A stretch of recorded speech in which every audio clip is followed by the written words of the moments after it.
everyone, my name is Rachel. Welcome back to my channel. Today I am so excited to bring you guys this video. I'm going to be discussing all of my most anticipated releases for winter of 2021.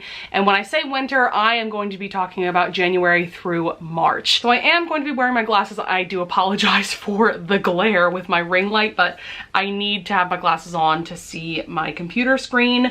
So let's just go ahead and get into January. I am going to go in chronological order. So the first book I want to talk about is The Wife Upstairs by Rachel Hawkins. This is a book that I actually have an e-arc of from NetGalley. This is a thriller and it is a Jane Eyre retelling, but it takes place, I think, in present day Alabama. So that sounds so intriguing. I have heard some kind of mixed reviews about this one, but I'm just excited because I do want to read Jane Eyre retellings in general. So then the next one is The X-Talk by Rachel Lynn Solomon. So I'm going to read a little bit of the synopsis. I know that this author is definitely much more well known for writing YA. This might even be her first adult novel, and this is a romance. You can probably tell from the cover. Shay Goldstein has been a producer at her Seattle public radio station for nearly a decade, and she can't imagine working anywhere else. But lately it's been a constant clash between her and her newest colleague Dominic Yoon, who's fresh off a journalism master's program and convinced he knows everything about public radio. When the struggling station needs a new concept, Shay proposes a show that her boss greenlights with excitement. On The X-Talk, two exes will deliver relationship advice live on air. Their boss decides Shay and Dominic are the perfect co-hosts given how much they already despise each other. So yeah, this sounds like a really fun hate to love / enemies to lovers romance, and it already has a 4.5 average rating on Goodreads, and it has almost 200 ratings, so it sounds like quite a few people have been getting arcs for this one. Next up we have Concrete Rose by Angie Thomas. This is coming out January 12th. Wow, I am terrible because I didn't tell you guys the release dates for the first two books. Okay. The Wife Upstairs is coming out January 5th and The X-Talk is coming out January 6th. Anyways, back to Concrete Rose. Like I said, this is coming out January 12th. Going to be the third book by Angie Thomas. This is the long-awaited prequel to The Hate U Give. All I know about this one is that it centers around Star's father when he was 17. This one sounds really intriguing because, as we know from The Hate U Give, Star's father does end up going to prison, so I'm interested to see if we get the backstory behind that. And I'm also interested to see if we will get to see Star's father meet Star's mother, you know, and they do end up getting married and all of that, of course. So next up we have Ever After Always by Chloe Leese. I think that's how her last name is pronounced. This is also coming out January 12th. So this is one that I got an e-arc of off of NetGalley, and this was not on my radar at all until I saw that this was posted under the romance category. And one, the cover has a plus-sized heroine, which of course we stan. And then two, the blurb compares this to the Bromance Book Club, so of course I'm gonna be intrigued, and of course I'm gonna request it. So I think this one is about a married couple that are having issues, and you know, they're gonna find their way back to one another, and it sounds like it's also a rom-com, so yes, that sounds amazing. Then next up we have definitely one of my most anticipated releases of 2021, and that is A Vow So Bold and Deadly by Bridget Kemmerer. This is the third and final book in the Cursebreaker series, or the Curse So Dark and Lonely series, and I adored A Curse So Dark and Lonely. That was definitely one of my top favorite books of 2019, but unfortunately A Heart So Fierce and Broken did disappoint me a bit. I did give that one 4 stars, and yeah, as much as I loved following Gray and Leah Mara's characters, I don't know, there was just something about the plot that just didn't do it for me. So I hope that this third and I think final book really brings it, and I hope that I love it just as much as I did the first book. Next one is a book that I found pretty randomly, I think either on Goodreads or I was like looking up different blog posts of people's most anticipated releases for 2021. And so this one sounds so good. It's called Fat Chance Charlie Vega, and this is by Crystal Maldonado. And first of all, I adore this cover. Are you kidding me? Like the color scheme, the art style, like she is just stunning, am I right? And so this one, I'm gonna read the synopsis for you. It says, coming of age as a fat brown girl in a white Connecticut suburb is hard. Harder when your whole life is on fire, though. Charlie Vega is a lot of things. Smart, funny, artistic, ambitious, fat. It says, people sometimes have a problem with that last one, especially her mom. Charlie wants a good relationship with her body, but it's hard, and her mom leaving a billion weight loss shakes on her dresser does not help. The world and everyone in it have ideas about what she should look like. Thinner, lighter, slimmer faced, straighter haired, but there's There's one person who's always in Charlie's corner, her best friend Amelia, slim, popular, athletic, totally dope. So when Charlie starts a tentative relationship with cute classmate Brian, the first worthwhile guy to notice her, everything is perfect until she learns one thing. He asked Amelia out first. So is she his second choice or what? Does he even really see her? Everything is now officially a mess. So this sounds like a really great coming of age story featuring a plus-sized main character, and I'm really looking forward to checking this out. Like I said, the cover is stunning and that synopsis immediately drew me in. Okay, you know what? I'm gonna forego the glasses and just have to get my face closer to my computer screen because it's really annoying me in the viewfinder. I can see the glare. Okay, so the next one is The Bride Bet by Tessa Dare. Oh my God, I need this book in my hands so soon. I need it yesterday. I need it like months ago.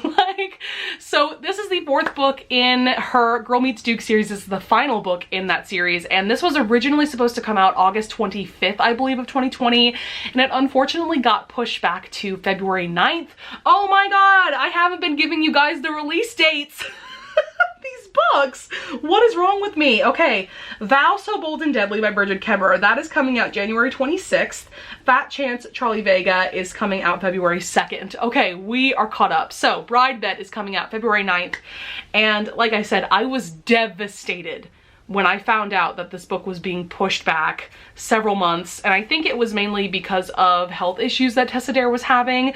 And then I also have heard rumors that this book might get pushed back to 2022, but I looked on Tessa's website, I looked on Avon's website, and the release date is still February 9th. So I am planning on this book to be in my hands in February, okay? And if it gets pushed back even more, I will cry and I might die because I have needed this book for so long. All I know about this installment is that it's about Nicola, which is the only friend of their friend group that hasn't been paired up with someone yet, obviously. And apparently, like 10 years prior, she made this pact with this guy. I think he's a duke, of course, because it's like the Girl Meets Duke series. And they made a pact that if they didn't marry in 10 years, they would just marry each other. And so he shows up on her doorstep one day and he's like, yo, let's get married. And she's like, what? So that sounds absolutely fantastic. I trust Tessa Dare with my heart. I know that she will deliver with this fourth and final book. Wow, I just realized that I've been talking for like a solid 30 seconds and I haven't been recording at all. Love that for me.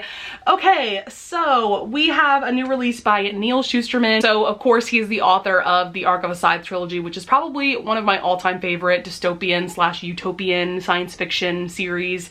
And I also read Challenger Deep by him a couple years ago and loved that book.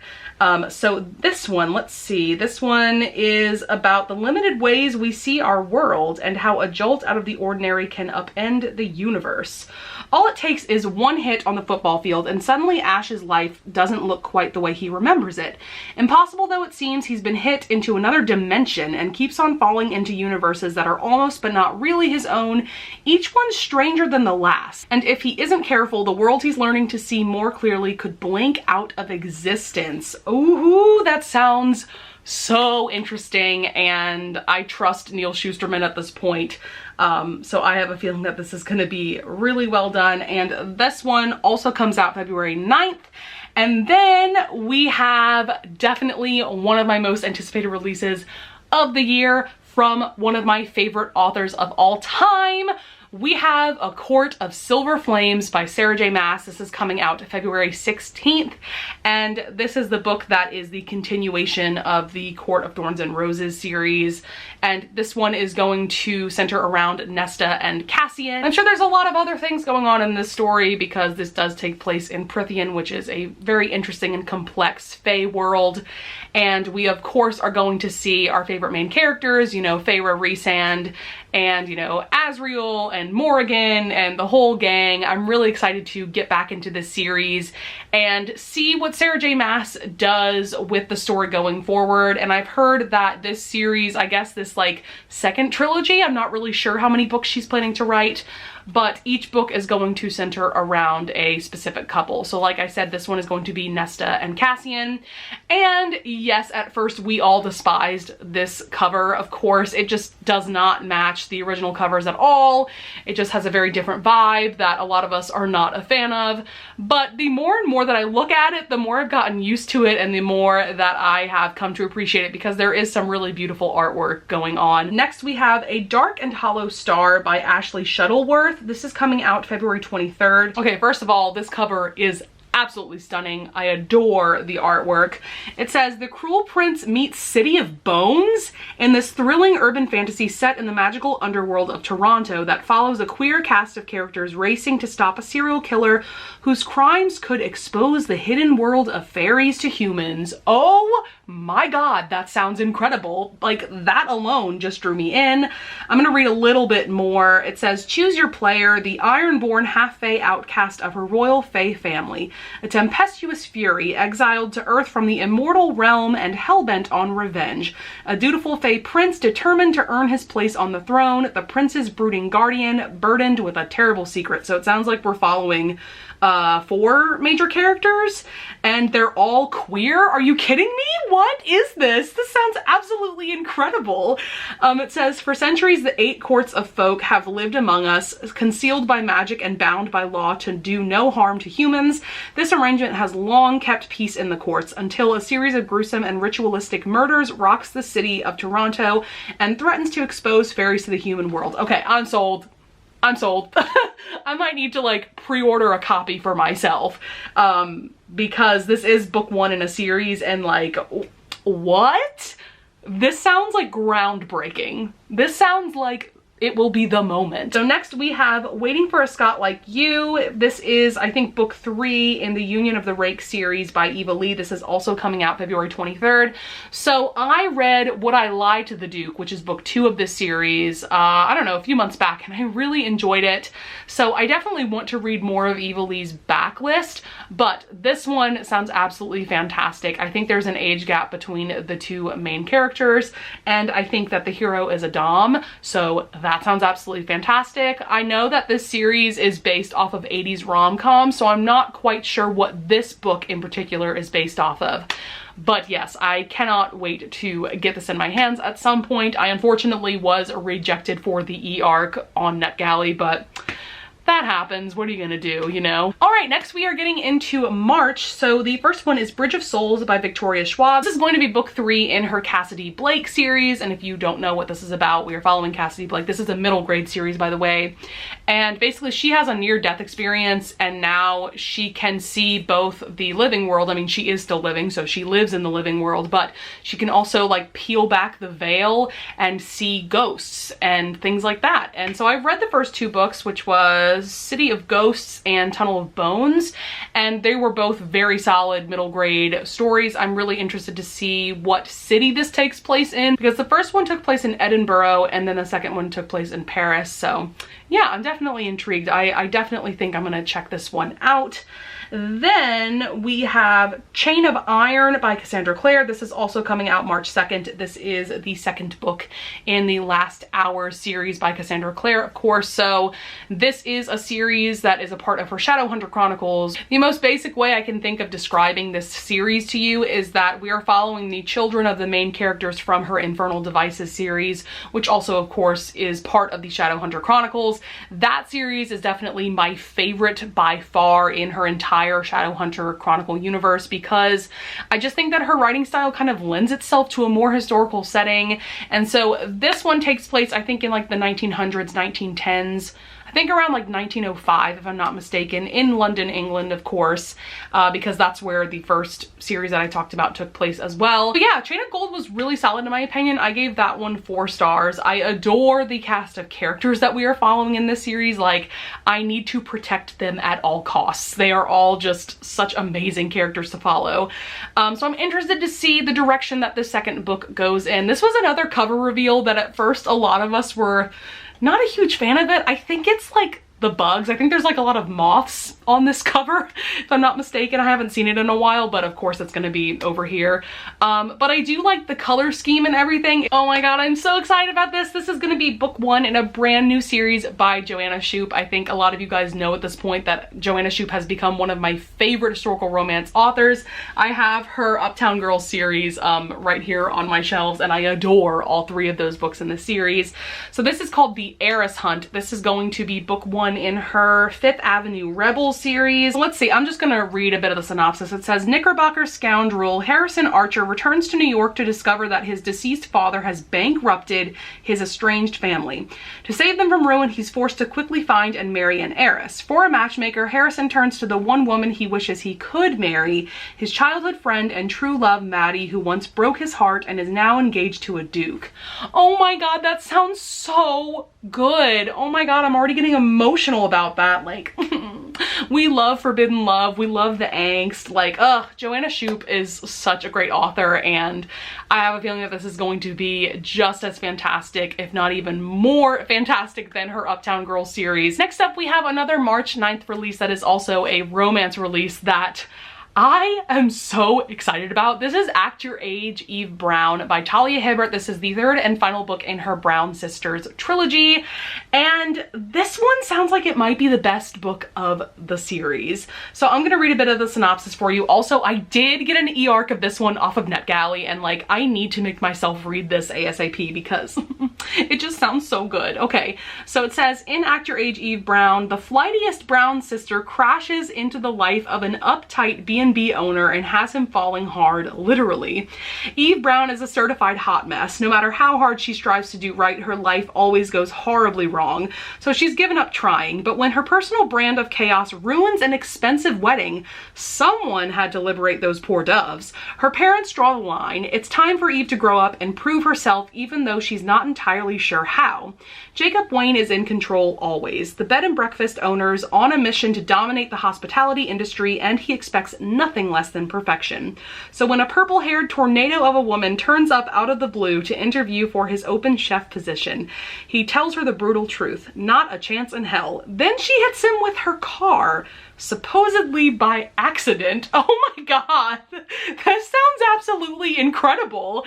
I love Eve's character already. Like, she just sounds so endearing. And then last but not least, we have Rule of Wolves by Leigh Bardugo. This is coming out March 30th. This is book 2 in her King of Scars series.